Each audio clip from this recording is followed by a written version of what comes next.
Campbell, News Center 7. Almost 60 years ago, a Richmond native who was just 14 years old at the time saved a newborn baby from dying. Well, this week, that man and that now grown woman reunited for the first time, and we were there for the emotional reunion. This is the part where you say you look different. is the embrace Dave Hickman and Ellen Suey had been waiting almost a lifetime to share. You've been waiting for this one 58 years, huh? It was a happy cheers, as I tell my grandkids. Very nice to meet the person who, he saved me. He really did. This is America. To understand how Dave and Ellen got to that incredible reunion, we had to come to Boston, Indiana, just south of Richmond here in Wayne County, and to a hunting trip Dave and his grandfather were on 59 years ago this fall here in these woods. Dave will never forget the exact moment this was all set into motion. September 22nd, 1955, 6 p.m. And I kept hearing an odd sound. And I said, I've got to find out what it is.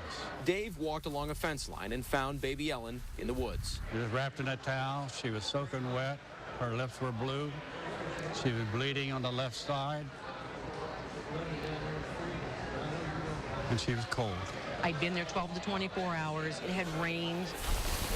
We were with the two today as they returned to the spot where Ellen was found in the woods at Boston. I was on that side. On that side of the fence. Your head was here. Dave and his grandfather took baby Ellen to the hospital. She was nursed back to health, and Dave saw her one last time before she was adopted 3 months later. They handed her to me and said, Dave, we brought her to you to say goodbye. And I think they did that to give me some peace.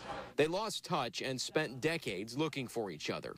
They finally reconnected last December, but this week was the first time they've met in person since that fateful day in 1955. Ellen calls Dave a hero for the life he gave her that now includes a husband of 19 years, children, and grandchildren. If he had not found me, I would have died. In my heart, I really believe I was sent there to die. I'm not a hero. I was honored that God used me to find her. There is no greater honor, something like that. Dave Hickman didn't save her.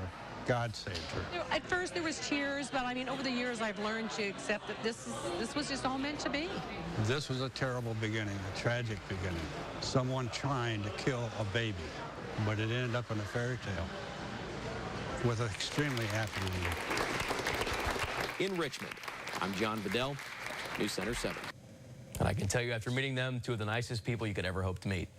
Meantime, Wayne County authorities have not been able to find who dumped Ellen in the woods as an infant, but she told me this week, incredibly, she is not angry at her biological parents. Instead, she told me she has chosen to focus on the life Dave has given her with his heroic actions. The time